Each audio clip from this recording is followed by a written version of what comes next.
మనం మాట చెప్పేటప్పుడు జాగ్రత్తగా చెప్తే మంచిగా ఉంటుంది. ఎందుకంటే ప్రజల ఎక్స్పెక్టేషన్స్ ఉంటాయి.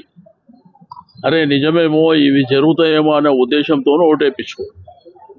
ఇప్పుడు ఆ తర్వాత చూస్తే ఒక్క హామీ కూడా అమలు చేసే పరిస్థితి లేదు. కానీ గలీజ్ మాటలు మాత్రం అందరికీ నేర్పిస్తున్నాడు ముఖ్యమంత్రి గారు. అంటే ఎవరికైతే ఇప్పుడు చదువుకున్న జనరేషన్ కానీ గతంలో ఉన్నటువంటి జనరేషన్ కానీ బూతు మాటలు ఎట్లా మాట్లాడాలో చాలా స్పష్టంగా నేర్పిస్తుండు అందరికి. మాట్లాడితే తొండలు వదులుతాము, అది వదులుతాం, ఇది వదులుతాం అని.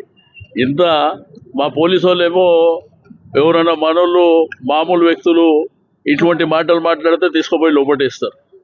మరి ఏకంగా ముఖ్యమంత్రి గారే మరి ఆ బూతు మాటలు మాట్లాడుతారు.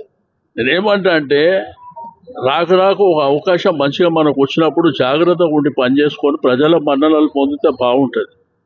నీ బూతు మాటలు ప్రజలు పిల్లలు నేర్చుకునే పరిస్థితి వస్తుంది. ఏందా తొండలు వదులుతాం, అవి వదులుతాం, ఇవి వదులుతాం. అది ప్రజాస్వామ్యంలో ఉన్నామా? మనం ఎక్కడ ఉన్నాం?